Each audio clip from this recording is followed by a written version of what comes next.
Sayyidina Muhammadin wa ala alihi wa sahbihi ajma'in. Subhanaka la ilma lana illa ma 'allamtana innaka antal alimul hakim wa la hawla wa la quwwata illa billahil aliyil azim. Qala rabbi shrah li sadri wa yassir li amri wahlul 'uqdatam min lisani yafqahu qawli. Qala Allah Ta'ala fi kitabil aziz, a'udzu billahi minasyaitonir rajim. Wa idza sami'u al-laghwa a'radu anhu wa qalu lana a'maluna walakum a'malukum salamun alaikum la nabtaghil jahilin. Sadaqallahul azim. Dan apabila mereka mendengar perkataan yang tidak bermanfaat, mereka berpaling daripadanya dan mereka berkata, bagi kami amal-amal kami dan bagi kamu amal-amal kamu, kesejahteraan atas dirimu, kami tidak ingin bergaul dengan orang-orang yang jahil. Tuan-tuan dan puan yang dapat sekalian, insya-Allah itulah permulaan sedikit daripada ayat Al-Quran yang saya fikir boleh dicantumkan kepada tajuk yang dibincangkan pada malam ini. Tuan-tuan dan puan yang dapat sekalian, sebagaimana biasanya malam ini malam yang ke-179, besok dikatakan 180 malam kita bersiaran tuan-tuan dan puan secara terus-menerus membincangkan berbagai-bagai tajuk. Hampir 190 orang daripada teman-teman daripada universiti, teman-teman profesional, teman-teman daripada perguruan, daripada universiti dan sebagainya yang datang bersama-sama memberikan input-input yang sangat berguna kepada pembentukan dan pembangunan masyarakat Muslim di Malaysia ini. Dan alhamdulillah tuan-tuan dan puan, mereka terus menyumbang, terus memberikan sumbangan yang 2 kali, yang 3 kali, ada yang 5-6 kali tuan-tuan. Dalam masa 7-8 bulan kita bersiaran ini, alhamdulillah. Dan tuan-tuan dan puan, malam ini sekali lagi tradisi ini diteruskan. Tradisi ini bertemu dengan para penonton, ribuan para penonton tuan-tuan dan puan yang insya-Allah tuan-tuan like and share, like and share, like and share tuan-tuan dan puan. Insya-Allah tuan-tuan tag sahabat-sahabat kita, tag sahabat-sahabat kita menggunakan ruang komen yang ada dalam Facebook kita ini insya-Allah. Jadi tuan-tuan dan puan, semakin ramai yang menonton, semakin ramai yang mendapat tahu tentang program ini, semakin tersebarlah agama Allah. Semakin tersebarlah usaha dakwah, semakin tersebarlah kebesaran Allah, semakin tersebarlah kemuliaan Nabi Muhammad sallallahu alaihi wasallam, semakin agunglah agama Allah Subhanahu wa taala.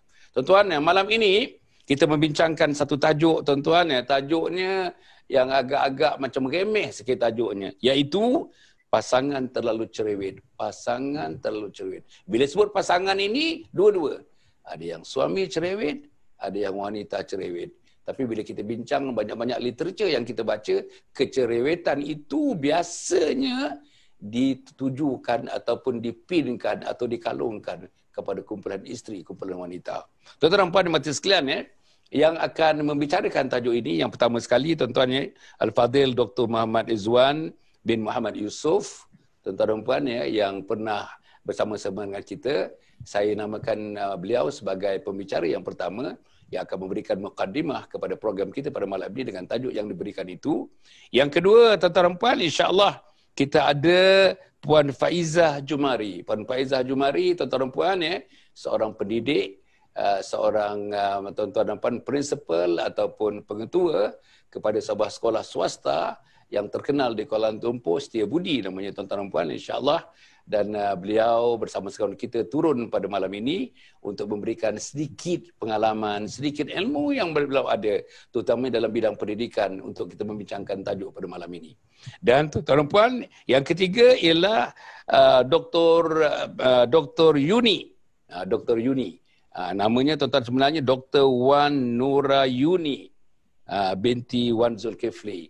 Tuan-tuan, alhamdulillah seorang profesional, tuan-tuan dan puan, dalam bidang-bidang yang tersendiri, pakar runding, tuan-tuan dan puan, dalam bidang kaunseling dan sebagainya. Dan tuan, saya yakin daripada Dr. Yuni banyak kita boleh dapatkan ilmu-ilmu, banyak juga boleh kita dapatkan pengalaman-pengalaman, mungkin banyak kita boleh dapatkan peristiwa anekdot-anekdot yang dapat kita share bersama pada malam ini. Tuan-tuan, dengan tidak memanjangkan kalam lagi, tuan-tuan dan puan, insya-Allah kita akan berhenti nanti sekitar pukul 10.30. Kalau kita dapat bersiaran 1 jam 5 minit, 1 jam 10 minit. Kalau tengok, kalau dapat sikit pun 10.35 pun tak ada halangan tuan-tuan. Asalkan teman-teman kita besok pergi kerja tuan-tuan. Besok hari bekerja, jadi kita tak maulah program ini mencacatkan kehadiran mereka di tempat kerja pada besok harinya. Maka dengan itu, tuan-tuan dan puan, dengan besar hati saya mewakili para penonton yang hormati sekalian, ya, kita menjemput yang berbahagia Dr. Muhammad Izwan, Muhammad Yusof, untuk memulakan perbincangan kita ini dengan memberikan sedikit mukaddimah. Apa dah dimukadimahkan kalau tajuknya ialah pasangan terlalu cerewet? Sila, Doktor. Assalamualaikum warahmatullahi wabarakatuh.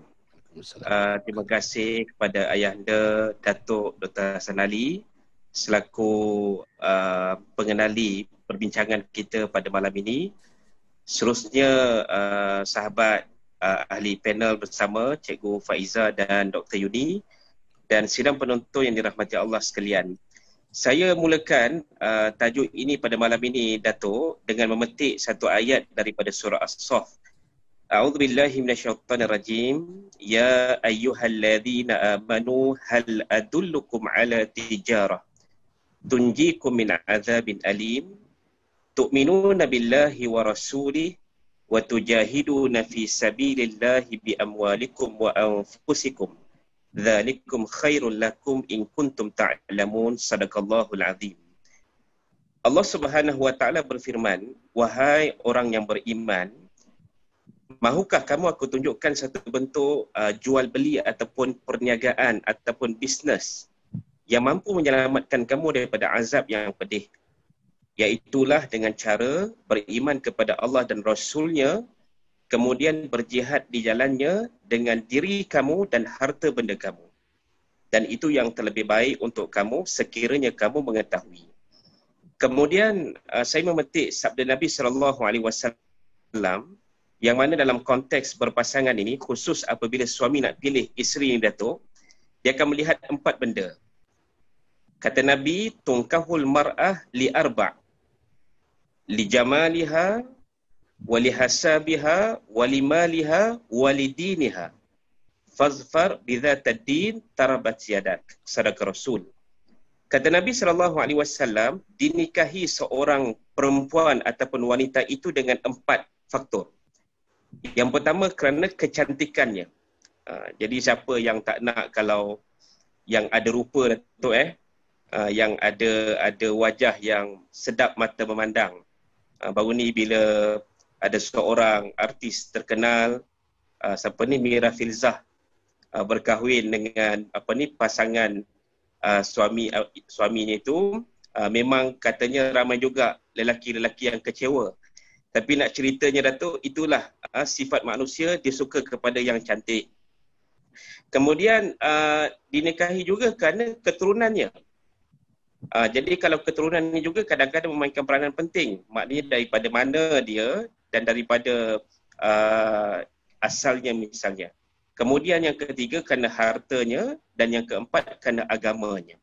Lalu kata Nabi SAW, pilihlah yang beragama, maka nescaya kamu selamat. Jadi bila kita nak bincang pada malam ni, Datuk, pasangan yang terlalu cerewet, macam mana pandangan agama tentang perkara ini?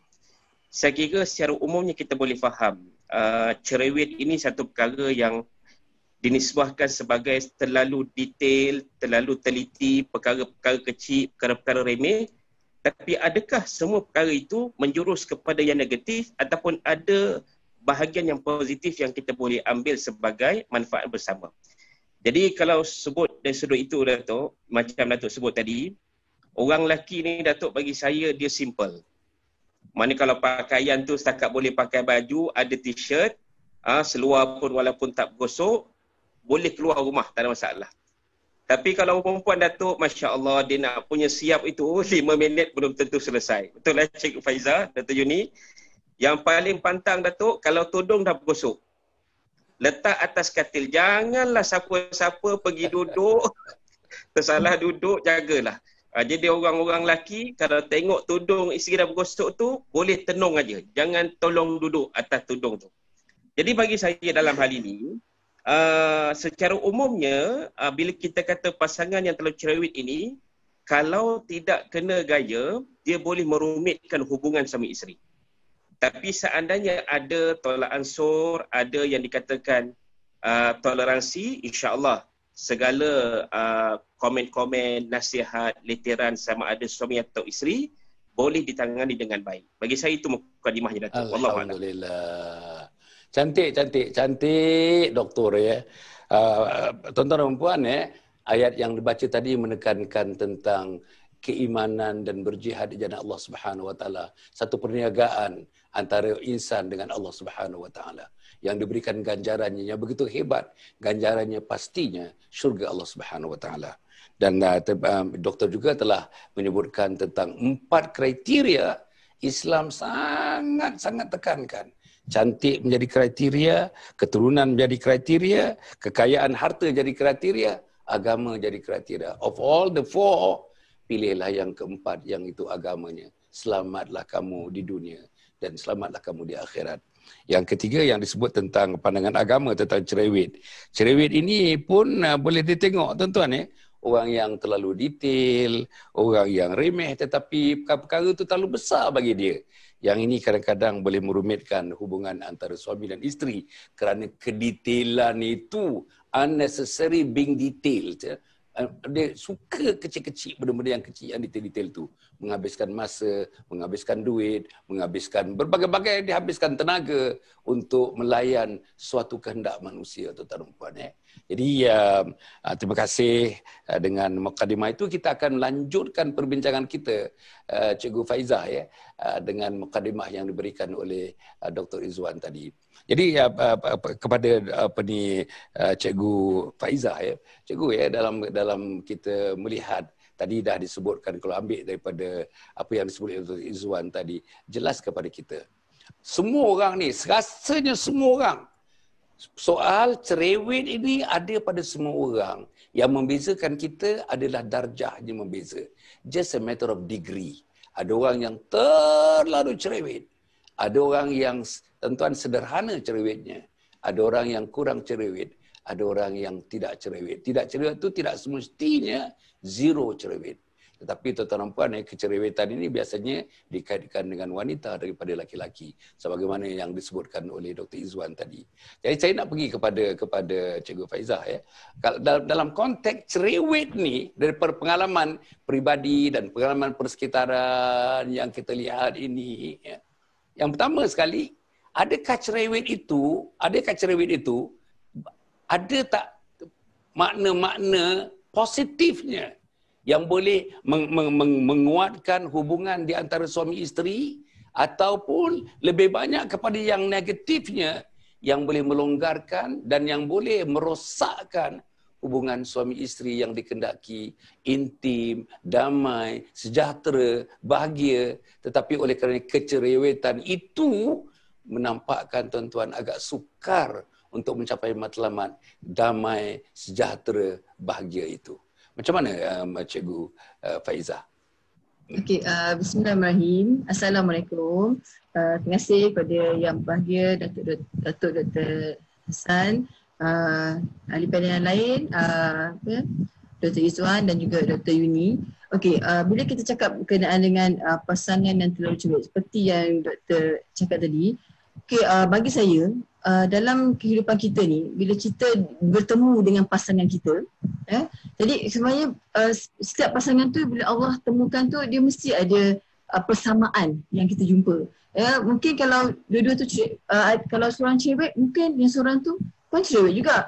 Tapi pasal yang seorang tu lebih cerewet, jadi yang kita nampak tu pasangan tu lah yang mungkin yang akan ditunjukkan. Jadi setiap orang ni ada cerewet dia, dan bagi saya kalau pasangan itu dia bila bertemu satu pasangan yang lain, satu pasangan ni dia bertemu, kalau nak kata cerewet ni kita lihat daripada sudut yang positif lah. Orang yang cerewet ni kadang-kadang dia mementingkan kepada kesempurnaan. Biasanya orang kata perempuan tu yang lebih cerewet, tapi dalam pengalaman peribadi saya, kadang-kadang kita bertemu juga dengan para suami yang cerewet, mungkin dari segi makanan, mungkin dari segi kebersihan. Okay, macam saya kata ada yang dia tak sesuai dan sebagainya. Tapi bila pasangan kita bertemu pasangan kita, dia satu hikmah yang diberikan kepada Allah kepada kita supaya kita belajar macam mana nak memahami pasangan kita. Sebab setiap orang itu tidak sempurna. Bila ketidaksempurnaan itu berlaku, kita mencari pemahaman. Kita belajar untuk menjadikan satu keadaan itu lebih harmoni. Jadi kalau setiap pasangan itu kena mengalah lah. Kalau pasangan dia cerewet dari segi makanan, kita ni sebagai seorang isteri kena tahu apa yang kita patut buat untuk menyenangkan hati pasangan kita yang lain. Jadi kalau dikatakan kalau kita ambil satu unsur cerewet itu satu yang negatif, jadi keadaan rumah tangga itu tidak harmoni. Tidak harmoni. Jadi itu yang bila kita tak ada kesungguhan untuk memahami pasangan kita, maknanya hubungan itu tidak boleh kekal terlalu lama. Jadi kalau kita nak dapat seorang pasangan yang cerewet, kita kena memahami lah, belajar apa bentuk tahap level cerewet tu, dan kita cuba cari penyelesaian dia supaya memastikan hubungan itu jadi harmoni, berpanjangan. Dan mungkin itu satu yang nikmat yang Allah bagi supaya kita dapat menemui pelbagai variasi orang yang kita temui. Jadi dalam pasangan kehidupan kita, bila seorang isteri atau seorang suami dia ada pasangan yang sangat cerewet, kita belajar untuk mengalah. Untuk bagi pandangan saya, cerewet itu setiap orang perlu ada. Kerana nak memastikan suatu tugasan atau satu kehidupan dalam rumah tangga itu berjalan dengan sangat lancar, sempurna, di hasilnya tu cukup sempurna. Okey. Terima kasih. Tuan-tuan, apa yang disebutkan oleh Cikgu Faizah tadi ialah cerewet yang dilihat daripada sudut yang positif. Dan setiap orang cerewet, tak semestinya wanita saja, laki-laki pun cerewet. Tapi kecerewetan itu menyebabkan mereka pergi kepada details, pergi kepada perfection untuk melahirkan satu produk yang terbaik bagi keluarga itu, bagi pasangan itu, memanglah baik. Tetapi kalau misalnya kecerewetan itu menyebabkan suami-suami tak selesa, menemankan dia pergi shopping, tuan-tuan dan puan, duduk dekat janji setengah jam aja sampai 3 jam nak beli satu tudung, akhirnya tak beli tudung itu, tuan-tuan, tak beli tudung. Besok pergi lagi nak cari tudung tu pasal majlis convocation anak, tuan-tuan, nak pakai tudung tu pun besok pergi tak ada lagi. Akhirnya adiknya datang, tuan-tuan, menziarah rumah, bawa 4 keping tudung untuk dijual. Dia beli daripada adiknya saja. Tak ada pun pilihan banyak, tuan-tuan dan puan. Inilah dia punya kecerewetan yang berlaku, yang menyebabkan suami-suami ada hikmah kepada Cikgu Faizah. Ada hikmah. Kita belajar sebenarnya. Daripada cerewet itulah kita belajar untuk melihat teropong pasangan-pasangan kita dan teropong diri kita. Tengok macam mana kita melakukan persesuaian, adjustment di antara pasangan-pasangan ini. Terutamanya pasangan-pasangan baru yang baru berkahwin di bawah 3-4 tahun begitu. Perlukan adjustment yang sedemikian. Saya nak pergi kepada Dr. Yuni. Doktor, cerewet ni, saya nak tanya, ini masih kita, peringkat pertama ni konseptual. Cerewet ni, adakah dia inborn, dia memang lahir daripada kita? Kecerewetan itu hidup, lahir. Bila kita lahir ke dunia, bila kita jadi toddler, bila kita jadi anak-anak, bila jadi remaja, kecerewetan itu nampak kepada kita. Berkembang, ikut berkembangnya fisiologi kita, berkembangnya badan kita, berkembangnya tubuh kita. Atau cerewet itu dia acquire, dia dapat, dia belajar, persekitarannya menyebabkan dia cerewet, suaminya menyebabkan dia cerewet, keadaan kelilingnya, dia duduk dalam kawasan middle class, semuanya nak akan kelas, menyebabkan dia cerewet. Bagaimana Dr. Yuni? Okay, Assalamualaikum warahmatullahi wabarakatuh. Terima kasih yang berbahagia Datuk. Dan boleh kuat sikit, saya tahu apa dengar tu, kuat sikit boleh. Dengar ke Datuk? Boleh. Assalamualaikum warahmatullahi wabarakatuh. Terima kasih yang berbahagia Datuk dan rakan-rakan panel, Dr. Izwan dan juga Cikgu Faizah. Ya, alhamdulillah pada malam ni kita dapat berkumpul untuk berkongsi bersama-sama dengan audiens kita pada malam ini. Seperti mana yang Datuk tanya tadi, adakah cerewet ni bermula daripada kita lahir lagi ataupun berdasarkan daripada persekitarannya? Sebenarnya cerewet ni boleh berlaku daripada belajar daripada mereka kanak-kanak, seseorang tu daripada kanak-kanak lagi. Sebabnya dia belajar daripada apa yang dia lihat, apa yang dia belajar daripada ibu bapa.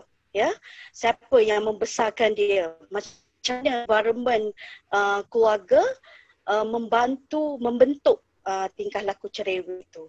Dan juga keadaan yang sama juga, saya setuju dengan kata Datuk tadi, ada juga seseorang individu itu terbentuknya sikap cerewet itu apabila dia bertemu dengan pasangan, ya, yang menyebabkan dia tu jadi cerewet juga, ya.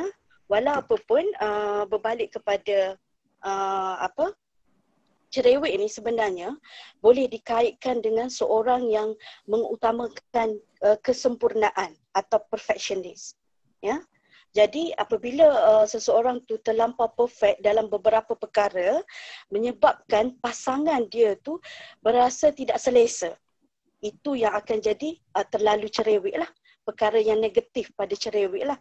Kalau yang Cikgu Faizah bagi tahu tadi, dalam sudut positif cerewet. Tapi ada juga apabila jadi isu, apabila datang pasangan tu, salah seorang pasangan datang jumpa dengan kaunselor, biasa tu cerewet tu dah masalah. Jadi ada dua keadaan lah. Maksudnya keadaan cerewet yang positif, yang membentuk tingkah laku ke arah yang lebih positif, dan satu lagi cerewet yang menyebabkan orang yang cerewet itu tertekan, anxiety dan sebagainya, mudah marah dan sebagainya, malah kepada pasangan dia sendirilah, bagi kesan kepada pasangan yang terpaksa orang kata melayan sikap cerewet itu setiap hari, setiap masa dan sebagainya. Jadi menyebabkan dia rasa tertekan dan mungkin akan timbullah gaduhan dalam konflik di antara pasangan tersebut. Alhamdulillah. Masya Allah tuan-tuan dan puan. Maknanya para penonton yang hormati sekalian, cerewet tuan-tuan dan puan, cerewet is not all negative after all. Cerewet juga tidak semuanya positif. Tapi kita kena lihat, cerewet itu memang sebahagian daripada kehidupan kita dan kita kena manage. Kita kena manage, kita kena urus cerewet. Cerewet isteri kita kena urus, cerewet suami kita kena urus, dalam pada itu cerewet anak-anak. Kan dikatakan oleh Dr. Yuni tadi, daripada budak-budak pun sudah nampak bibit-bibit kecerewetan itu. Jadi maknanya tuan-tuan dan puan, sebagai ketua keluarga, sebagai Prime Minister dalam keluarga, sebagai Deputy Prime Minister dalam keluarga isteri kita, tuan-tuan kita kena manage kecerewetan ini. Jangan sampai cerewet itu menyebabkan suami kita rasa stres. Jangan menyebabkan cerewet itu menyebabkan suami kita rasa embarrassed, tuan-tuan dan puan. Jangan menyebabkan cerewet itu kita buang masa unnecessarily.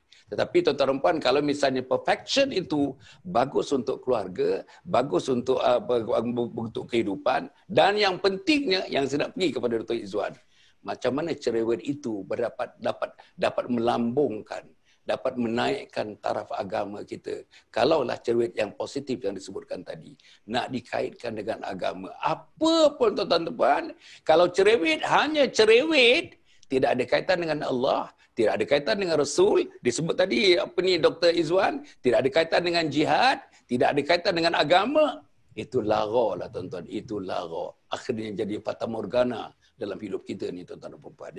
Jadi saya terus nak pergi kepada Dr. Izwan. Doktor, ayat yang doktor baca tadi dalam yang nak menyebutkan tentang perlunya kita meningkatkan keimanan, ketakwaan dan berjihad di jalan Allah. Jalannya ialah jihad, masinerinya ialah jihad, equipmentnya ialah jihad, dia punya highway-nya ialah jihad. Maka sebab itu kalau kita tengok sorot balik, adakah sejarah kita baca dalam hadis-hadis, ribuan hadis kita baca, adakah nampak kecerewetan Nabi Muhammad? Adakah nampak kecerewetan Sayyidatina Aisyah radhiyallahu anha? Adakah nampak kecerewetan di antara Sayyidatina Fatimah? Adakah nampak kecerewetan daripada sahabat-sahabat Nabi? Sayyidina Abu Bakar, Sayyidina Umar, Sayyidina Osman, Sayyidina Ali. Adakah nampak kecerewetan pada Ibnu Maktum, Abdullah Ibnu Maktum, pada Bilal Ibn Rabah, pada Muaz bin Jabal misalnya?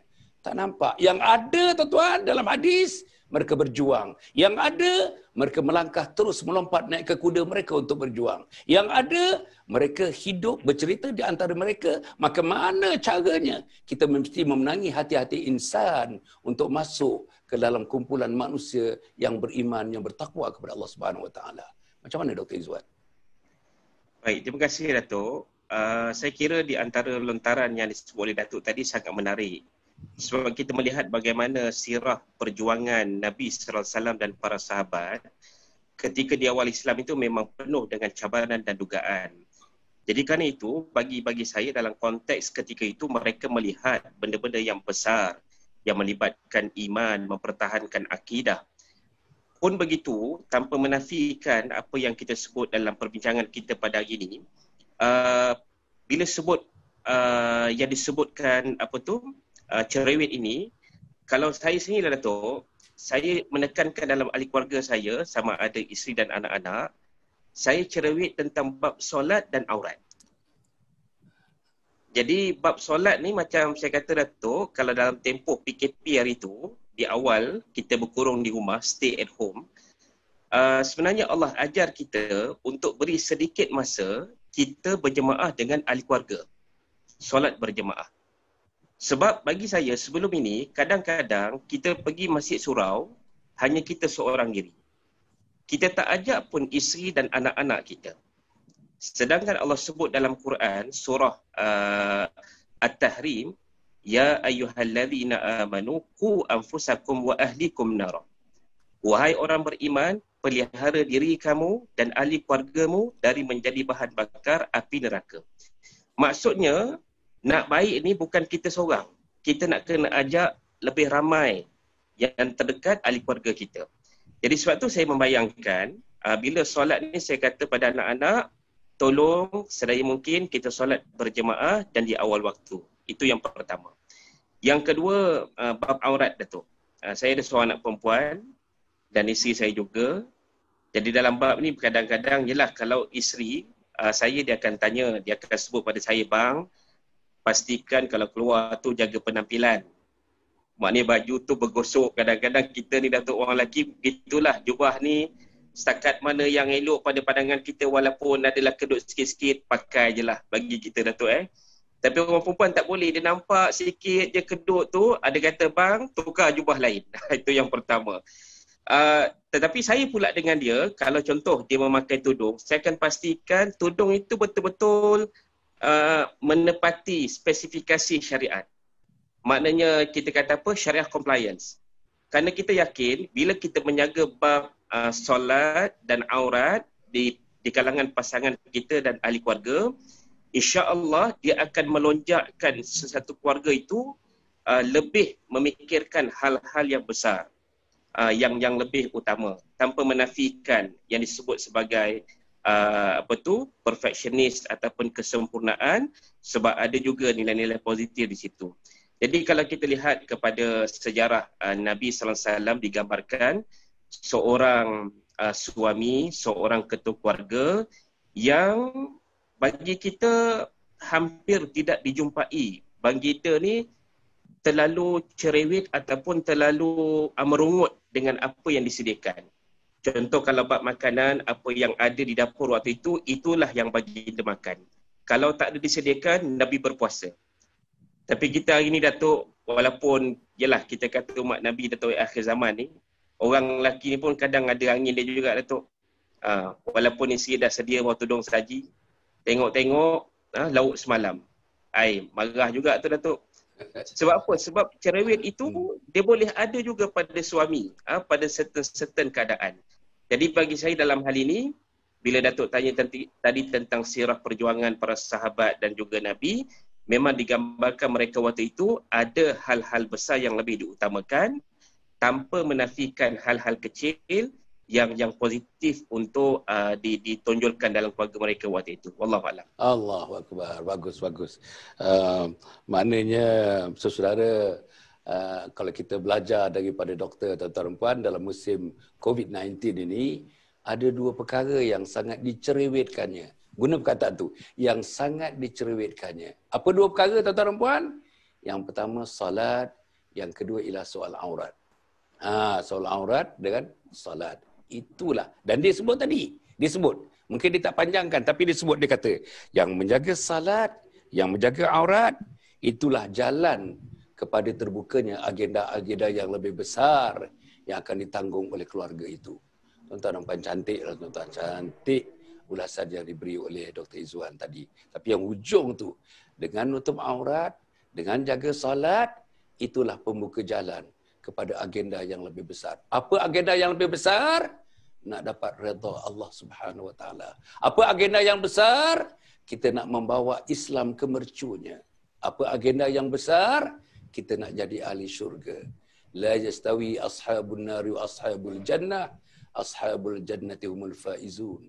Tak sama ahli neraka dengan ahli syurga. Ahli syurga itulah yang diberi kemenangan mutlak oleh Allah Subhanahu Wa Taala.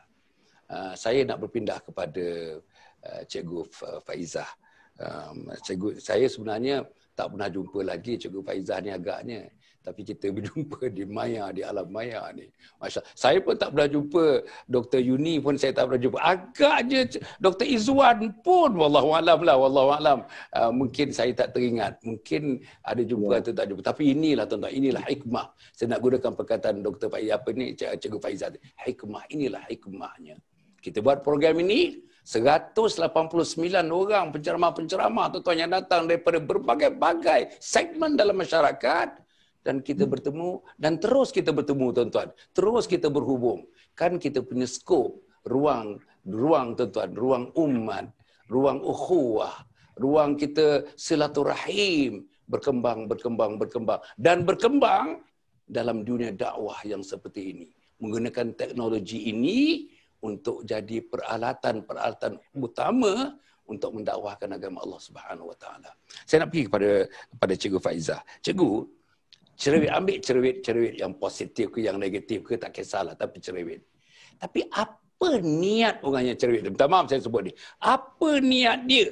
Tadi Dr. Izwan menyebutkan, kalau isteri kita nampaknya jubah kita tu ada sikit kedut, tukar jubah. Ataupun ada misalnya tudung ni, jangan sekali-kali kau duduk atas tudung yang letak atas katil, jangan, itu sensitif itu. Itu boleh menyebabkan dia tak pergi majlis, tuan-tuan, tak pergi majlis. Suami pergi seorang-seorang yang sepatutnya dia pergi berdua, tuan-tuan dan puan. Tapi saya nak sebut, apa niat di sebalik itu? Kalau niatnya ingin dipuja oleh manusia selain daripada suaminya, dan tuan-tuan dia subjek kepada al-ahkamul khamsah, hukum yang 5 tadi. Ada haramnya, ada makruhnya, ada sunatnya, ada mubahnya, ada wajibnya. Jadi tuan-tuan dan puan, jadi dalam keadaan ini, Cikgu Faizah, saya nak tanyakan tentang niat kita. Niat. Adakah niat kita being perfection, pakai cantik, pakai lawa seluruhnya, berdondon, sedondon, cantik nampaknya? Adakah kita kan appreciate kecantikan itu berhenti di situ, atau kecantikan itu untuk dipamerkan, untuk dapat dipuji dan dipuja oleh mereka yang melihat kita? Macam mana Cikgu Faizah? Okey, terima kasih Datuk. Pada pandangan saya lah, kadang-kadang bila kita tengok cerewet tu daripada satu sudut yang positif. Okey, macam tadi kata Dr. Izwan, bila nak keluar rumah, isi tegur, pakaian tu kena elok. Mungkin banyak faktor. Mungkin pertama dia suka lihat suami dia elok, kelihatan lebih kemas. Mungkin orang kata kalau suami tak elok, menjaskan nama bini juga kan. Tapi kalau suami tak elok, kata bini tak kata jaga suami. Betul tak? Itu satu. Jadi kalau macam saya, kalau macam penampilan elok ni, kita kadang mungkin dari segi sudut agama, kadang kita nak lihat orang puji dan sebagainya. Tapi bagi pandangan saya lah, kalau kita ada penampilan elok, satu lipat yang kita perlu, kita ni nak bersaing dengan dunia luar. Kita pun tak nak tengok orang macam kita ni orang Islam, kita selekeh dan sebagainya. Jadi di mana keyakinan orang tu pada kita? So kita ni nak, kadang-kadang kita nak berdakwah, kita nak memberikan satu input pada orang lain. Jadi bagi saya perlu juga kita ni menjaga penampilan supaya kita lebih elok dan orang akan lebih yakin, dan kita sendiri pun, macam saya pun kalau kita pakai lebih elok, kita akan lebih yakin untuk berhadapan dengan orang lain. Dia hanya untuk diri kita sendirilah sebagai satu peringatan untuk diri kita lah saya rasa. Okay, and then satu lagi pandangan saya lah, kadang-kadang bila kita cerewet ni, dia kadang ikut faktor masa dan umur. Macam saya lah, dia kata, masa kita muda tu, kita mungkin lebih cerewet lah. Kita lebih cerewet dari segi kebersihan, kita lebih cerewet mungkin dari segi kebersihan, kita lebih dari segi ketepatan masa dan sebagainya. Jadi bila faktor umur tu, kadang-kadang kita belajar satu. Masa kita muda kita cerewet sebab masa tu kita mampu nak buat macam-macam benda, kita ada tenaga dan sebagainya.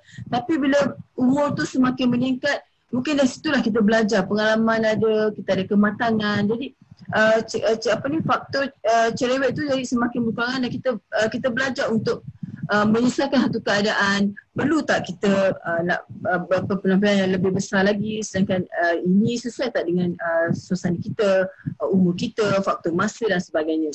Jadi bagi saya, kalau niat orang yang cerewet tu, dia kena tengoklah kalau dari segi sudut yang positif. Ini kita dapat satu keadaan yang lebih, aura yang lebih positif. Jadi mudah untuk kita mendekati satu orang yang lain lah. Dan kalau dari segi niat yang tidak baik, contohnya macam Datuk cakap tadi, jadi satu kemudaratan lah kepada diri kita dan juga dari segi Islam lah. Itu pada pandangan saya lah. Okey, terima kasih. Oh, cantik cikgu. Betul-betul cantik. Maknanya, yalah, kita nak bersaing dalam dunia yang lebih luas. Nak menampilkan orang Islam ni, tidaklah orang Islam ni terkebelakang dalam banyak hal. Termasuk dalam penampilan diri pun, orang Islam tu nampaknya cabuk-cabuk begitu saja. Itu satu. Yang kedua ialah kita nak tengok tuan-tuan dan puan, tengok suami kita kalau kemas, sudah tentulah orang mengatakan bagus, isterinya menguruskan.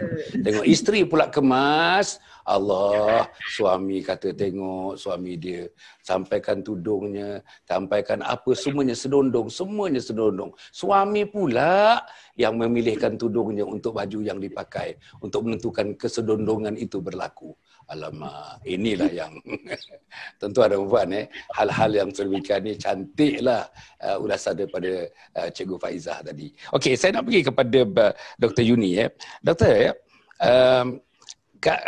di stigma ni, orang yang cerewet ni biasanya dalam keluarga saya pun kalau dia cerewet, alah tak payah panggil dia tu lah, dia tu cerewet lah.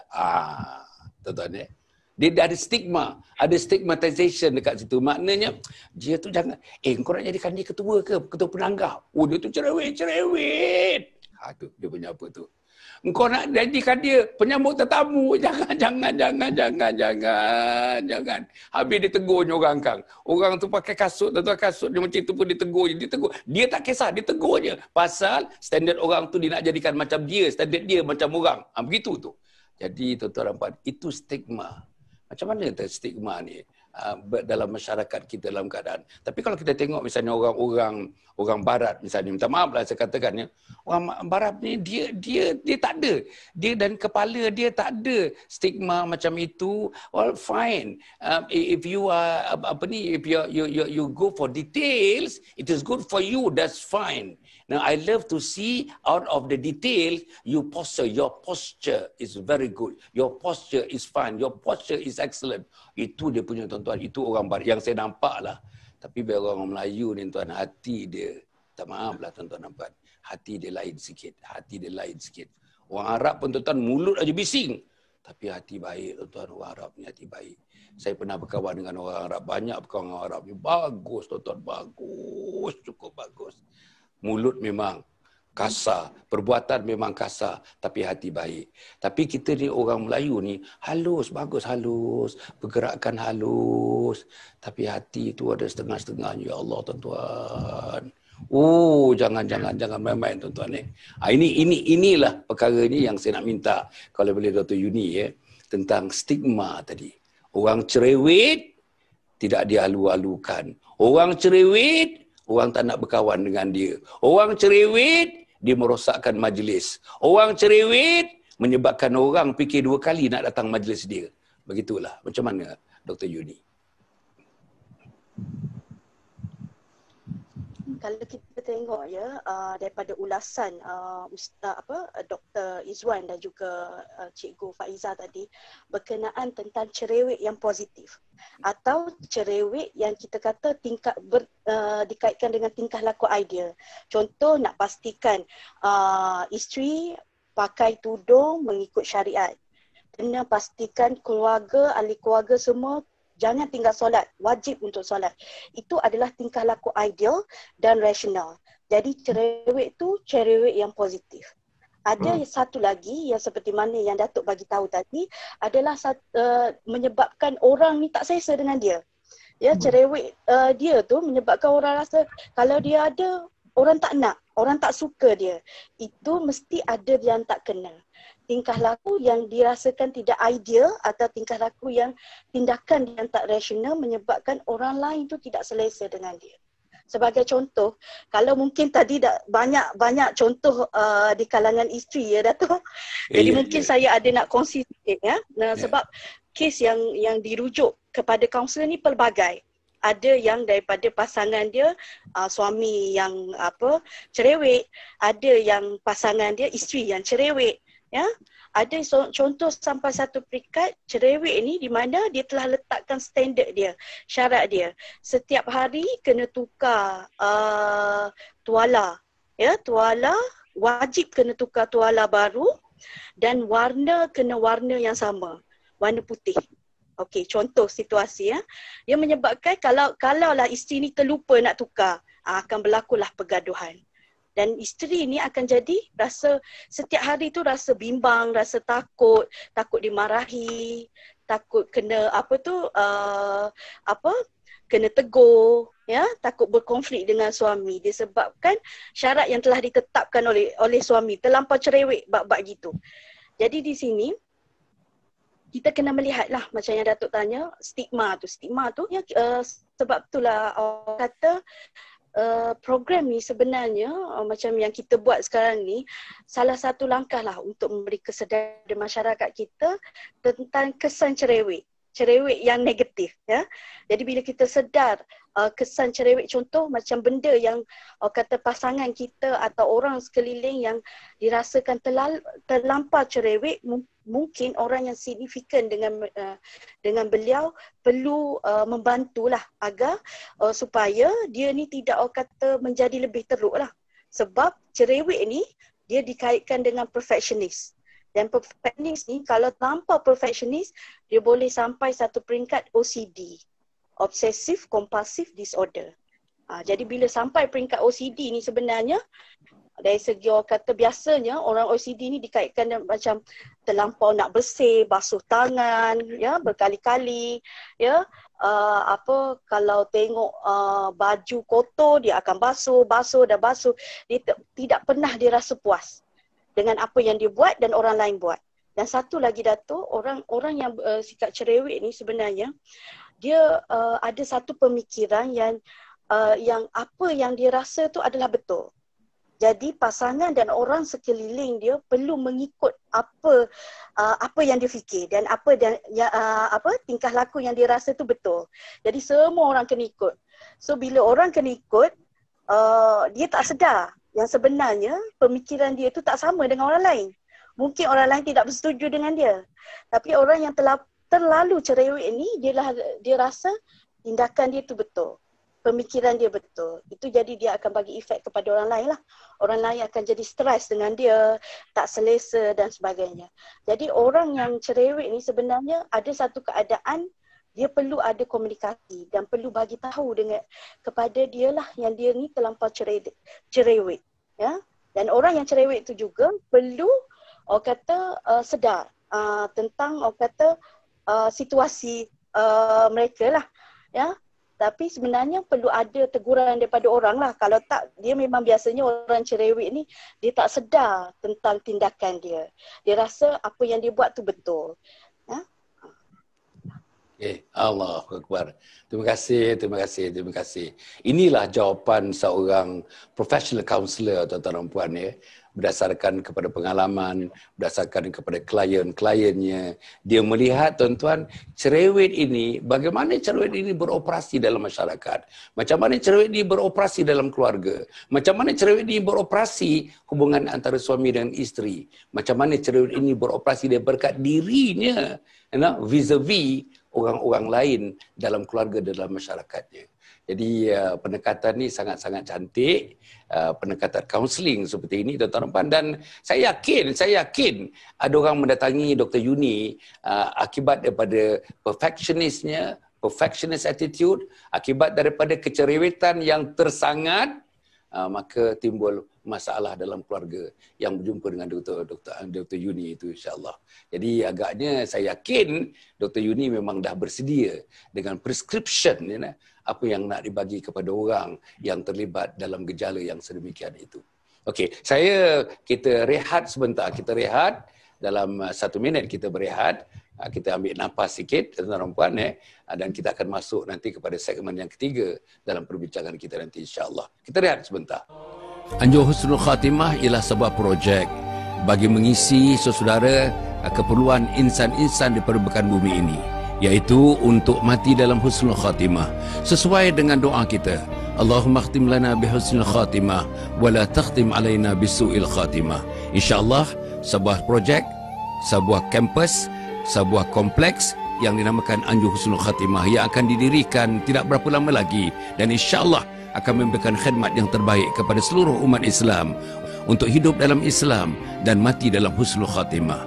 Wassalamualaikum warahmatullahi wabarakatuh. Assalamualaikum warahmatullahi wabarakatuh. Menepati apa yang dibincangkan sekarang ini, mungkin rujukan boleh dibuat kepada 3 buku yang saya hasilkan. Buku yang pertama, saudara, ialah Khidmati Ayah Bunda Hingga Akhir Hayat. Buku yang kedua ialah Husnul Khatimah, Impian Setiap Muslim. Dan buku yang ketiga ialah bukunya Isteriku, Ketua Bidadari Syurga. Dapatkan buku ini, tuan-tuan dan puan.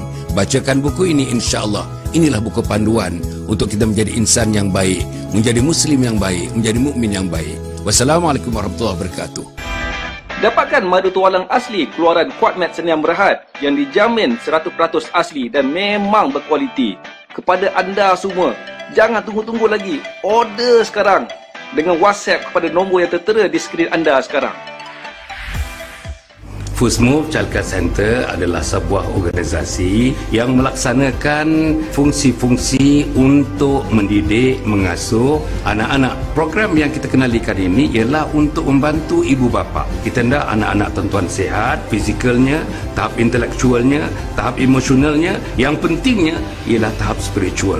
First Move Childcare Center ini, First Move artinya sentiasa ke depan saja. Mereka akan berdiri sebagai orang yang pertama, duduk dalam saf pertama. Para penonton yang dihormati sekalian, dalam pesanan yang diberi oleh Yayasan Sabaha tadi, yang para panelis kita tak nampak para penonton, ya. Para penonton dapat melihat pesanan itu untuk saya berikan sedikit tentang dia punya coretan daripada Yayasan Sabaha itu. Kita sedang membangunkan ini untuk teman-teman saya ni. Kita sedang membangunkan namanya Kompleks Anjung Husnul Khatimah, akan dibangunkan. Tanahnya sudah pun disediakan dan ready untuk menerima bangunan yang berharga 12 juta ringgit. Apa nak dibuat bangunan ini? Bangunan ini akan menyediakan program yang asing di Malaysia ini. Nama programnya Pendidikan Hujung Usia Mati dalam Husnul Khatimah. Nama pendidikannya ialah Pendidikan Hujung Usia Mati dalam Husnul Khatimah. Jadi mereka yang berumur 40 tahun ke atas, suami isteri atau tidak suami isteri, datang di situ untuk ikuti 5 modul. Setiap modul 3 hari 2 malam, 3 hari 2 malam. Datang 3 hari 2 malam, balik, orang lain pula datang. Bila dia lapang, dia datang modul yang kedua. Datang, habis, balik, orang lain pula datang. Dia datang pula modul yang ketiga bila dia datang, bila dia lapang. Tuan-tuan dan puan, seluruh modul tu in continuity. Antara satu modul dengan satu modul, semuanya bercerita mengenai mati dalam Husnul Khatimah. Pendidikan hujung usia, mati dalam Husnul Khatimah. Saya diberitahu bila kita search dalam Google dan sebagainya, kalau kita dapat dirikan di Malaysia ini satu-satu yang seumpamanya dalam dunia. Dia beritahu begitu. Tidak di Amerika, tidak di Eropah, tidak di Australia, tidak juga di dunia Arab, yang ada nanti di Malaysia. Pendidikan hujung usia secara formal, secara ada silibusnya, ada kurikulumnya, ada pimpinannya, ada bimbingannya, ada ustaz-ustaz dan ustazah-ustazahnya, ada coach-coachnya, seluruhnya digabungkan. Yang tak boleh baca Quran, umur 70 tahun, sila di satu sudut di sana. Tak ada malu, tak ada segan, tuan-tuan dan puan. Ada coach yang mengajar dia dengan penuh kesabaran, dengan penuh kasih sayang, dengan penuh hormat untuk mengajar membaca Al-Quran. Walaupun 70 tahun, pergilah kepada abata, saja'ah, raka'ah. Itulah tuan-tuan nak dibelajarkan. Siapa yang tak apa-apa fasih tentang fardu ain, tentang salat misalnya, nulis satu sudut sana. Ada pula dinamakan tahsin salat, memperbaiki salat. Daripada mula takbiratul ihram sampai memberi salam tuan-tuan dan puan ya. Jadi inilah tuan-tuan yang kita hendak supaya mereka yang akan mati bertemu dengan Allah ada persediaan yang agak rapi untuk bertemu dengan Allah Subhanahu Wa Taala. Dan untuk anak-anak pula tuan-tuan ada 4 modul untuk anak-anak. Daripada 15 tahun sampai 20, 30, 40 tahun selagi ada ibu dan ayah, dia khidmati mereka. Waktu ayah dan ibu sihat, dia khidmati. Waktu ayah sakit, dia khidmati. Waktu ayah nazak, dalam sakratul maut, dia khidmati. Waktu ibu dan ayah terbujur menjadi jenazah pun dia khidmati. Anak-anak inilah yang kita lebih kurang mewajibkan mereka. Memandikan jenazah ibu dan ayah anak-anak ini, mengkafankan jenazah ibu dan ayah anak-anak ini, menjadi imam sembahyang jenazah ibu dan ayah anak-anak ini. Kemudian tu meletakkan keliang lahat menghadapkan ke kiblat anak-anak ini, mentalkinkan dan mendoakan anak-anak ini dan menjaga harta tinggalan dan duit tinggalannya supaya tidak satu sen pun dibelanjakan bertentangan dengan syarak oleh anak-anak yang saleh, anak yang salehah ini. Anak yang tak sembahyang tak boleh buat ni tuan-tuan. Anak yang tak pergi masjid tak boleh buat ni tuan-tuan. Anak yang tidak tahu baca Quran tak boleh buat ini tuan-tuan. Anak yang liar tak boleh buat ini tuan-tuan. Jadi inilah yang kita buat gabungan di antara orang muda dengan orang tua dalam program namanya tuan-tuan pendidikan hujung usia mati dalam husnul khatimah. Dananya tuan-tuan, dananya diperoleh daripada 7 sumber. Pertama wakaf, kedua zakat, ketiga infak, keempat sedekah, kelima fidyah, keenam amal jariah dan fi sabilillah. This one is totally non-profit making. Not 1 cent kita go for profitability. Semuanya tuan-tuan adalah amal jariah fi sabilillah. Inilah yang nak dibangunkan tuan-tuan. InsyaAllah tahun depan kita pun boleh kutip dalam 4 juta daripada 12 juta, 1/3 bila dikutip, kita boleh bangunkan terus insyaAllah. Satu-satunya dalam dunia, satu-satunya di Asia, satu-satunya di Malaysia. Tempatnya tuan-tuan di Sungai Semungkis, Batu 15, Ulu Langat, Nun di Kajang. 20 minit daripada Kajang insya-Allah. Itulah yang tuan-tuan yang kita dendangkan ya. Bila-bila pun dalam program-program yang macam ini, kita mengharapkan ada bantuan, ada sokongan daripada tuan-tuan dan puan-puan seluruhnya insya-Allah. Tuan-tuan kita teruskan ya. Kita ada banyak juga lagi masa tuan-tuan. Insya-Allah. Untuk Dr. Izwan ya. Doktor ya, agama yang mengajar kita ni, kalau betul-betul kita kata tadi, cerewet ini equals perfection. Kita ambil perfection itu. Tuan-tuan ya, Islam ni mengajar kita to be perfect tuan-tuan ya. Tuan-tuan cuba belajar tajwid tuan-tuan ya. Macam mana perfectnya tajwid. Tajwid is an art and science. Tajwid adalah science, tajwid adalah art. Macam mana nak sebut tuan-tuan? Makhraj tuan-tuan. Nak sebut dha,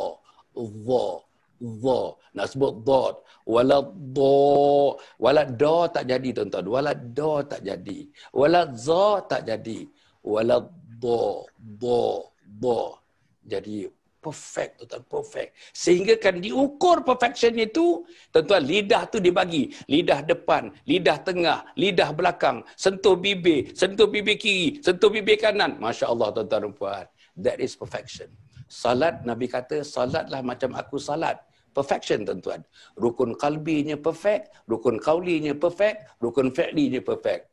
Islam sampaikan rukun yang ke-13 salat tu namanya tertib tuan-tuan. Tertib itu menentukan perfectionnya is maintained dalam melakukan. Kalau tidak perfect itu, kemungkinan tuan-tuan, bacaan tak betul, rukunnya tak betul, tumaninahnya tak ada.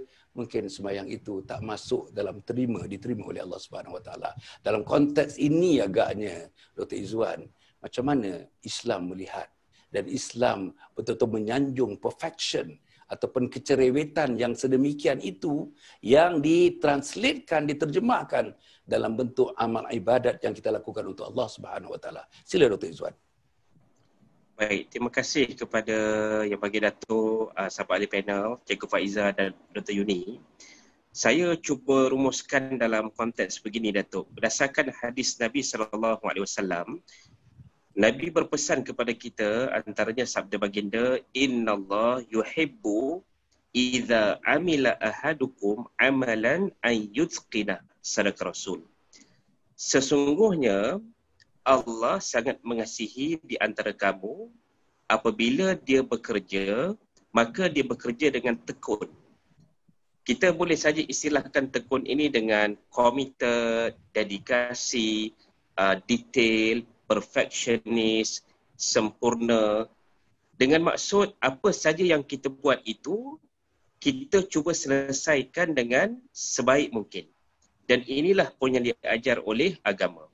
Sebab tu kalau kita lihat contoh penciptaan kita sendiri, Datuk, ya, Allah nyatakan dalam surah At-Tin, laqad khalaqnal insan fi ahsani taqwim, sadaqallahul azim. Sesungguhnya kami telah menciptakan kamu wahai manusia dengan sebaik-baik kejadian.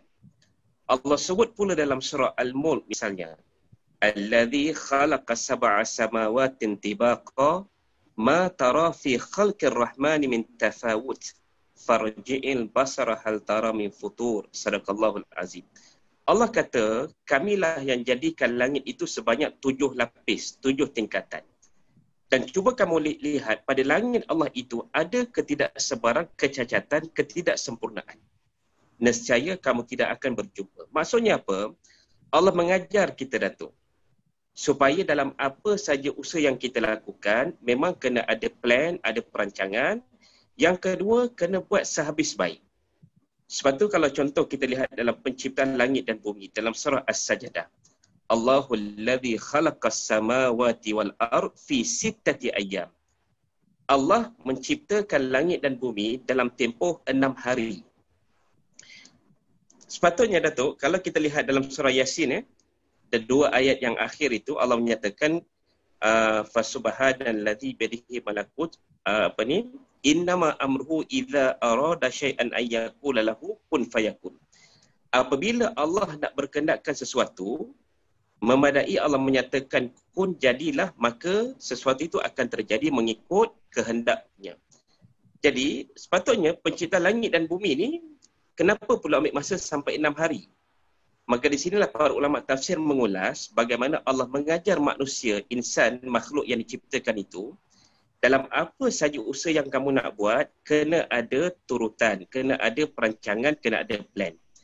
Jadi di sinilah bagi saya, Datuk, Islam mengajar kita yang disebut sebagai kesempurnaan, buat sehabis baik.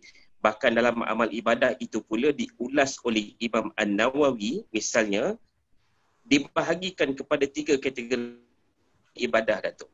Yang pertama yang disebut sebagai ibadah hamba. Ibadah hamba ni macam mana, Datuk?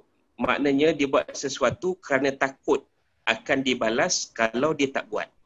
Contoh, bila ditanya, kenapa kamu solat? Saya takut akan dicampak ke dalam neraka. Kerana dengan solat itu boleh selamatkan saya daripada azab neraka. Yang kedua, kata Imam An-Nawawi, ibadah saudagar. Ibadah saudagar ni macam mana, Datuk? Maknanya ibadah yang bila dia buat sesuatu, dia nak untung. So, bila tanya, kenapa nak solat? Saya nak syurga Allah. Dengan solat, saya boleh dapat syurga, insya-Allah. Tetapi ibadah yang paling tinggi nilainya, Datuk, diajar oleh Nabi SAW, yang kata Imam An-Nawawi, adalah ibadah orang merdeka. Sebab itu bila Sayyidatina Aisyah radhiyallahu anha bertanya kepada Nabi, ya Rasulullah, kenapa kau bangun malam sampai bengkak-bengkak kaki? Bukankah engkau sudah dijamin syurga? Lalu Nabi menyatakan, afala akuna abdan syakura. Apakah aku tak boleh jadi hamba yang bersyukur?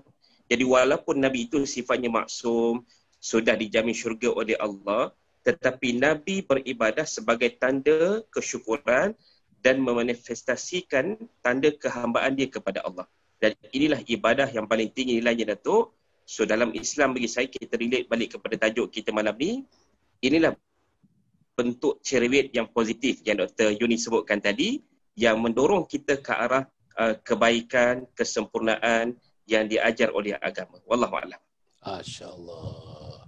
Tuan-tuan, Islam, rasa saya lah yang saya baca-baca, tuan-tuan dan puan, satu-satunya agama yang sangat menekankan persoalan disiplin. Tuan-tuan ya, ada 3 tiang dalam agama, tiang akidah, tiang syariah, tiang akhlak. Disiplin ni dalam akhlak. Akhlak dalam disiplin. Masya Allah tuan-tuan. Sebab itu tempat kita melentur disiplin ni yang diulas tadi oleh Dr. Izwan tadi tuan-tuan ya. Disiplin. Macam mana Islam? Macam mana Nabi? Macam mana peruntukan-peruntukan daripada Allah SWT dalam Al-Quran tentang disiplin. Umat yang diberdisiplin. Tuan-tuan tengok, tuan-tuan buka peta dunia tuan-tuan. Buka peta dunia. Umat yang berdisiplin, umat itu yang berjaya. Umat yang jaga waktu, umat itu jaga. Tuan-tuan buka peta dunia. Negeri yang jaga waktu, negeri itu negeri yang berjaya. Negeri yang kerja kuat, negeri itu yang negeri yang berjaya. Negeri yang betul-betul menggunakan seluruh sumber manusia, kekuatan manusia, mencipta teknologi, negeri itu yang berjaya. Negeri yang beradab, negeri itu yang berjaya. Maka tuan-tuan Jepun, tuan-tuan pergi Jepun. Ya. Tuan-tuan pergi Jepun. Tuan-tuan sampai ke immigration ya tuan-tuan. Rasa seronok, you feel so much welcome, you know. Hide. Tuan-tuan ya, hide betul. Dengan senyum je. Dengan perlahannya ambil pasport kita.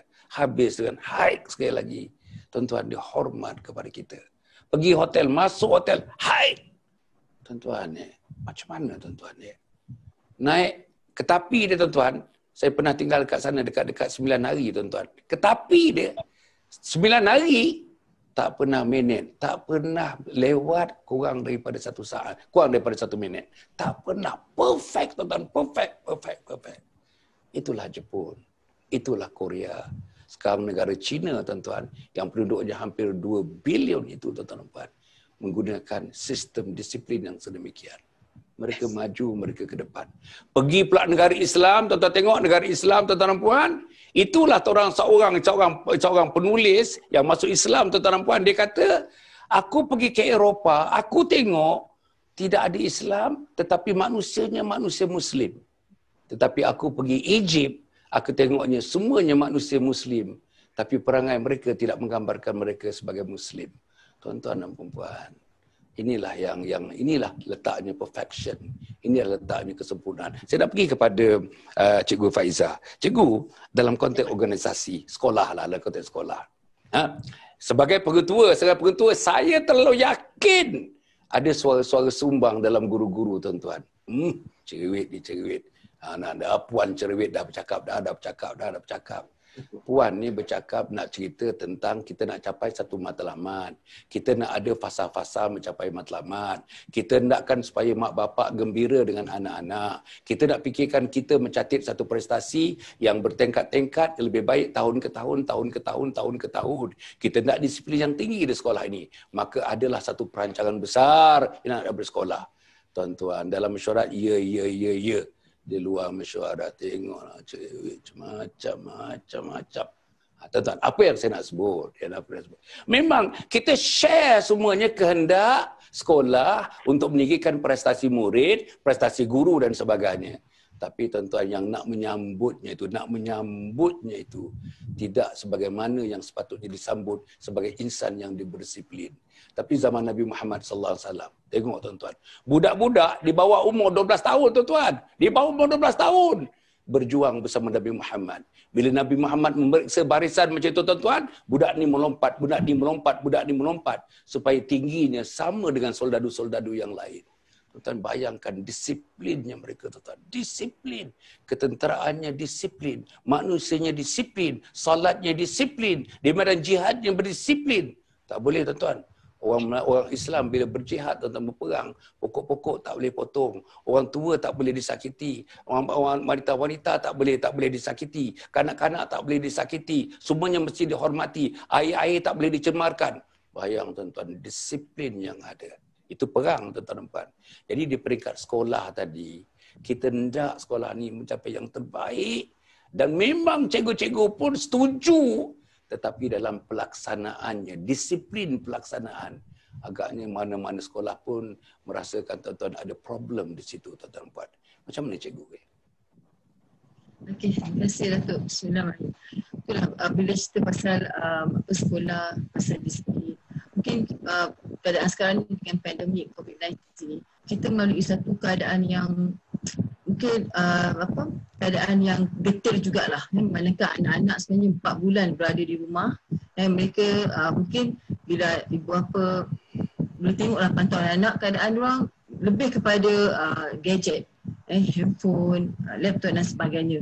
Jadi bila 4 bulan tu di rumah dan mula ke sekolah, kadang-kadang apa yang pihak sekolah, macam saya sekolah swasta, lagilah kami perlukan perancangan yang besar untuk memastikan bahawa apa yang kita nak sasarkan tu tercapai. Jadi tugasan tu memang sangat berat. Dan memang satu tekanan yang pihak sekolah hadapi ialah disiplin seperti yang Dr. cakapkan tadi. Memang betul. Bila kita berhadapan dengan anak-anak kita sekarang, benda yang paling sukar untuk kita didik ialah berkenaan dengan disiplin. Inilah yang cabaran kehidupan kita masa kini sebagai seorang guru. Jadi kalau macam tadi kita kaitkan bila kita cerewet dari segi solat dan juga masa itu juga dengan sekolah. Kadang anak-anak muda ini dia kata pihak pentadbiran cerewet sebab kita jaga dari segi ketepatan masa, kita banyak peraturan-peraturan terpaksa kita ikuti. Lebih-lebih lagi keadaan COVID-19 ni banyak SOP yang telah ditetapkan oleh pihak kementerian yang kadang-kadang anak tak faham. Yang kenapa nak kena makan makan dalam kelas, tak boleh berada di kantin, kenapa perlu ada penjarakan sosial, kenapa perlu pakai mask dan sebagainya, sedang kita duduk dalam perempuan hari-hari kita jumpa. Jadi kenapa nak perlu benda ni semua? Jadi itulah yang dikatakan disiplin. Jadi bagi pihak saya di sekolah, bila kita nak cakap pasal disiplin, itu satu usaha yang sangat besar yang kita terpaksa buat. Jadi usaha yang besar ini ialah kita punya komitmen yang kita berikan, di mana pihak sebagai pihak pentadbir, pihak petua, kita kena duduk, kita terpaksa duduk bersama guru-guru, kita wujudkan satu unit tindakan khas yang kita buat satu perancangan yang rapi, yang kita letakkan satu prosedur-prosedur yang jelas, yang kita terangkan dulu kepada semua frontliners, cikgu-cikgu sekali lah frontliners. Jadi cikgu-cikgu lah kita terangkan detail apa yang patut dibuat, dan tugas cikgu memang akan bertambah sebab kita nak jaga disiplin yang ada, dan dari situ baru kita masuk kepada sampaikan kepada pelajar-pelajar.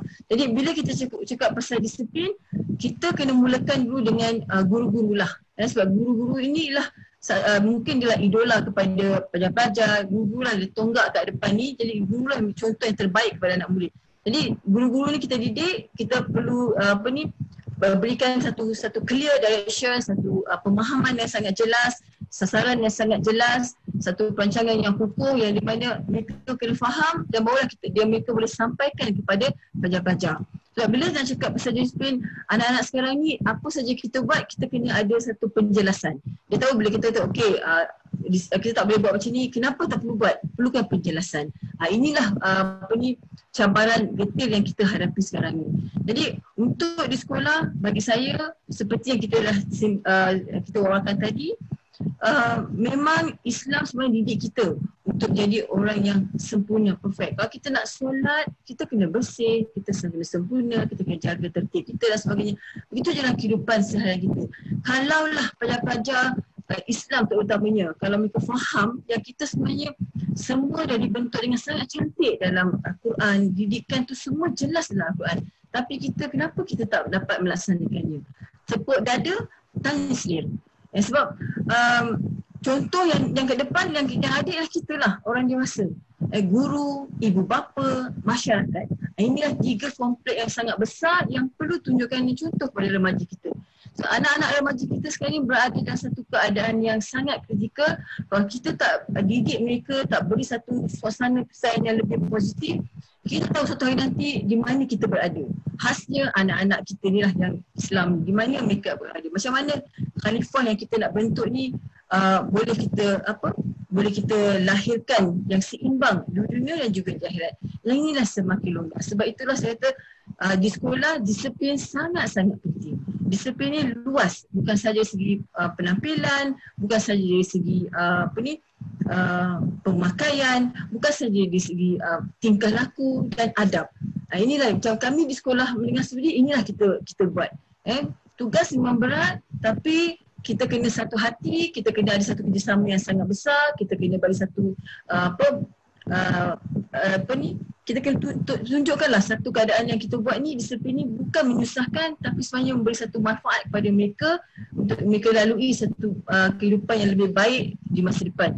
Contohnya seperti yang Dr. cakap, yang kita ada bangunan kita ada program husnul khatimah yang kita buat untuk orang-orang yang lebih 70 tahun, untuk kita bentukkan dia supaya kita di hujung tu kita kita pergi dalam keadaan yang sangat baik. Itulah contoh kalau kita generasi kita ni kita didik daripada awal, mungkin mereka lah yang akan membantu golongan-golongan yang ada ini. Jadi saat kami di sekolah, saya rasa lagilah kami sekolah swasta, kita memang perlukan bagi satu penjelasan yang sangat-sangat besar dari segi disiplin.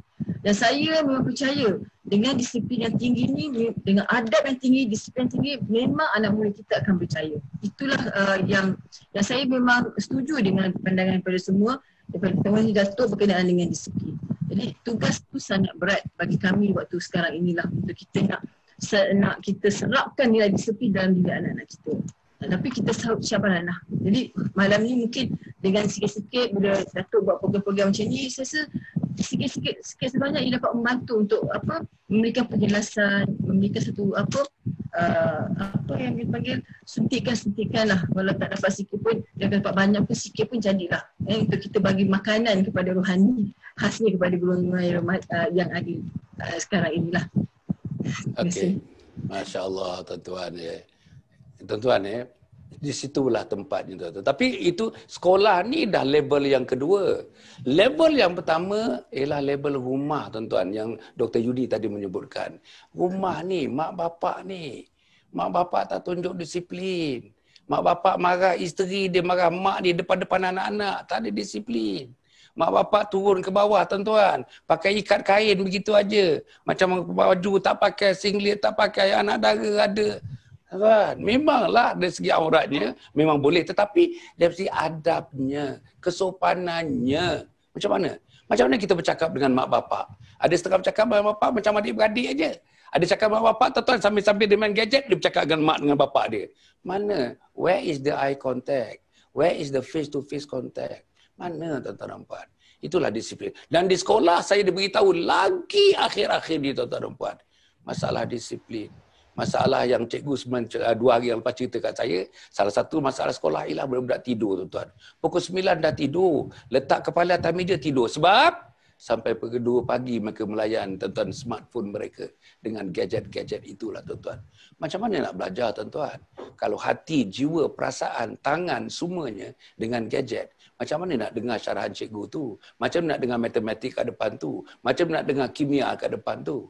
Inilah tuan-tuan dan puan. Sebab itu disiplin. Mak bapak ni cerewetlah atas nama disiplin. Cerewetlah atas nama membina satu bentuk bangsa, satu bentuk agama yang hebat dalam dunia ini. Kita manusia hebat. Ada agama yang paling hebat. Al-Islamu ya'lu wa la yu'la alaih. Islam itu tinggi. Tak ada perkara yang boleh menyaingi tingginya Islam itu. Dan Islam itu kepada kita. Masya Allah tuan-tuan. Tak berjaya juga saya tak tahulah. Tak berjaya juga tuan-tuan. Kita pun tak tahu apa lagi sebenarnya. Serah kepada Allah Subhanahu Wa Taala dengan usaha yang bersungguh-sungguh. Macam Cikgu Faizah sebutkan tadi. Usahanya sebagai prinsipal, sebagai pengetua. Macam mana tuan-tuan? Untuk membawa satu prestasi yang hebat kepada sekolah yang di mana anak-anak diamanahkan oleh ibu bapa, dihantar kepada kita untuk kita mengurus dan mendidik mereka tuan-tuan dan puan. Saya nak pergi kepada yang terakhirnya kepada Dr. Yuni ya. Doktor ya. Malaysia ni kalau kita tengok ya, ialah masalah disiplin memang mana-mana dunia ada masalah disiplin dan Malaysia pun tak tinggal masalah disiplin. Tetapi tentang COVID-19 ni surprisingly tuan-tuan, Malaysia ni duduk antara negara yang paling baik dalam dunia menangani COVID-19. Tuan-tuan cuba tengok ya, insiden orang tak pakai face mask ni sikit tuan-tuan, very small, very negligible. Tapi di Amerika Syarikat tuan-tuan, Presiden bercakap di tempat yang mana-mana face mask ini mandated maknanya diwajib pakai. Presiden 2 hari yang lepas berucap, tuan-tuan, semua orang pakai, presiden seorang tak pakai. Tuan-tuan, apa yang saya bukan nak kritik Presiden Trump ni, tapi tuan-tuan, susah betul nak mentadbir rakyat di Amerika yang mereka pegang satu prinsip namanya liberalism. Liberal. Aku, ini hal aku, ini diri aku. Forget about this mess. Forget about the face mask. Forget about this vaccine. Forget. Allah. Yang tanda di vaksin tu tuan cukup banyak. Dua-duanya kalau combine-kan dekat-dekat 42% tak mahu divaksin kalaupun vaksin itu ada, tuan-tuan dan puan. Jadi inilah masalah besar yang dihadapi oleh negara yang kononnya negara paling bertamadun, negara yang paling maju dan sebagainya. Tetapi kita di Malaysia ni, tuan-tuan, alhamdulillah, bila masanya tiba, bila masanya sampai, nampak tuan-tuan dan puan, kita duduk di tangga yang teratas di antara negara-negara dalam dunia ini. Saya nak serahkan kepada Dr. Yuni, tuan-tuan. Macam mana apa dia perkara-perkara yang agaknya sebagai kaunselor, apa di antara benda-benda yang menyumbang selain daripada rakyat yang kita tak tahu, rakyat daripada keturunan Cina, keturunan India, keturunan Melayu, Kadazan dan berbagai-bagai lagi, apa dia faktor menyumbang dalam konteks kenegaraan yang menjadikan kita berdisiplin jika dibandingkan dengan negara lain, terutamanya tentang COVID-19 ini. Macam mana apa ni, Dr. Yuni? Sebenarnya bila kita sekarang ni memang kita diuji lah ya. Kita diuji dengan COVID-19 dan dalam masa yang sama di sini kita lihat ya kerjasama di antara rakyat dan juga pemimpin sebenarnya menyumbang kepada kedudukan Malaysia di mata dunia sekarang ni. Mana dunia mengiktiraf Malaysia ni sebagai salah satu negara yang berdisiplin, ikut SOP dan sebagainya. Dia sebenarnya bermula kepada kata kita lihat dalam saya dipanggil sebagai kata untuk membentuk satu tingkah laku tu dia kena ada role model. Jadi kita ni alhamdulillah kita memiliki dianugerah dengan pemimpin yang tunjukkan role model yang baik kepada masyarakat. Jadi secara tidak langsung ya dia jadi macam selari antara pemimpin dan juga rakyat. Ya, macam yang berbahagia tu bagi tahu tadi di Amerika, di USA, di mana presiden dia jadikan kata march tu sebagai satu perkara wajib yang perlu dipakai oleh rakyatnya. Tapi masa dia berucap tu dia tak pakai. Itu dari dia tunjukkan satu tingkah laku di mana rakyat dia tengok benda tu tak serius. Tu dikaitkan dengan psikologi lah. Jadi kalau sekiranya kita nak sesuatu benda tu, nak membentuk suatu tingkah laku tu sebenarnya, kita perlu ada ketegasan. Perlu ada disiplin untuk memastikan bila kita nak mengajar orang, kita kena disiplin dulu. Barulah orang akan ikut. Kerana kita memberikan kepada mereka yang benda tu adalah wajib untuk kita buat. Alhamdulillah, rakyat kita sebenarnya mempunyai satu kesadaran. Tahap kesedaran yang tinggi tentang kesan COVID-19 ni dengan cara mengikut SOP yang terletak oleh kerajaan. Ya. Dalam masa Datuk, kita kena bekerjasama. Kerajaan perlu keluarkan satu peraturan, perlu komit kata dari penguatkuasaan dan sebagainya. Dan rakyat juga bila tengok ada penguatkuasaan tu, dia secara tidak membentuk tingkah laku di mana disiplin sebagainya. Kalau kita pergi kat kedai sekarang ni, kalau pergi kat restoran sekarang ni, semua tanpa wajah anda, harga dia sedih. Jadi kita pun sebenarnya ya betul, kita alert. Secara tak langsung membentuk tingkah laku disiplin itu sebenarnya. Jadi dalam konteks ni kita perlu cerewlah supaya kita semua selamat, negara kita juga selamat dan kita boleh melaksanakan rutin kehidupan kita dengan keadaan yang normal sedia kala, tapi dengan norma baru. Sudah. Okey, dia ada sikit masalah internet ujung-ujung ni, Dr. Yuni ada sikit masalah agaknya. Mungkin cuaca tidak mengizinkan dan berbagai halangan. Apapun tuan-tuan dan puan kita sudah pun alhamdulillah berada di peringkat akhir sekarang ni. Dan jelas tuan-tuan, kita tadi cerita suami isteri pasangan. Kita dah cerita. Round yang pertama tadi kita dah cerita pasangan suami isteri yang dikaitkan dengan fenomena kecerewetan atau cerewet. Alhamdulillah, cerewet ada dua, yang negatif dan positif dan sebagainya. Kemudian kita pergi tadi tuan-tuan kepada agama, kita melihat nilai-nilai agama kepada kecerewetan. Dan cerewet itu perfection. Perfection itu sebagaimana Cikgu Faizah mengatakan, disiplin. Perfection lies on discipline. Perfection letak atas disiplin. Jadilah guru yang berdisiplin. Jadilah pemimpin yang berdisiplin. Jadilah DO yang berdisiplin. Jadilah seluruhnya yang berdisiplin, insya-Allah. Dengan disiplin nanti tuan-tuan dan puan, macam Islam. Islam telah memerintah 3 suku daripada dunia ini. Dan Islam telah memerintah hampir-hampir 1000 tahun. 3 suku dunia ni tuan-tuan dan puan. Apa asasnya? Disiplin tuan-tuan. Disiplin, disiplin, disiplin, disiplin. Jadi insya-Allah ya, kita di Malaysia sebagaimana yang Dr. Yuni menyebutkan tadi tuan-tuan dan puan, insya-Allah alhamdulillah negara ini keseluruhannya, walaupun kalau ditengok tuan-tuan, ditengok secara menyorot begitu, mungkin nampak tuan-tuan keadaan tidak disiplin ini nampaknya agak-agaknya serius, tetapi overall sebagai satu negara relatif dengan negara lain tentang masalah COVID-19 ini, kita duduk di tempat yang atas kemampuan dan kebolehan kita untuk menangani masalah COVID-19 ini. Terima kasih kepada semua. Tuan-tuan dan puan, saya ucapkan terima kasih. Sebelum itu tuan-tuan, dalam 1 minit aja, 1 minit, saya nak berikan penghormatan kepada Dr. Izwan untuk memberikan sikit kata-kata akhir untuk kita menutup program ini. Sila Doktor. Terima kasih Datuk. Rakan ahli panel. Saya nak tutup dengan satu cadangan doa Datuk untuk pasangan kita. Yang pertama, saya kira kita menerima pasangan kita seadanya, sama ada dari sudut kecantikan dia, harta dia, keturunan dia dan agama dia. Jadi saya mencadangkan kalau boleh sebagai seorang suami atau isteri, kita mendoakan sentiasa pasangan kita. Bangunlah di tengah malam, ambillah masa sebelum subuh, paling kurang mungkin sejam, 2 jam sebelum, dan kita bangun, kita mendoakan kebaikan untuk isteri dan anak-anak kita. Dan saya mencadangkan doanya boleh berbentuk begini, Ya Allah, Ya Rahman, Ya Rahim, ampunkanlah dan rahmatilah pasangan kami, di atas segala pengorbanannya, engkau ganjarkanlah syurga.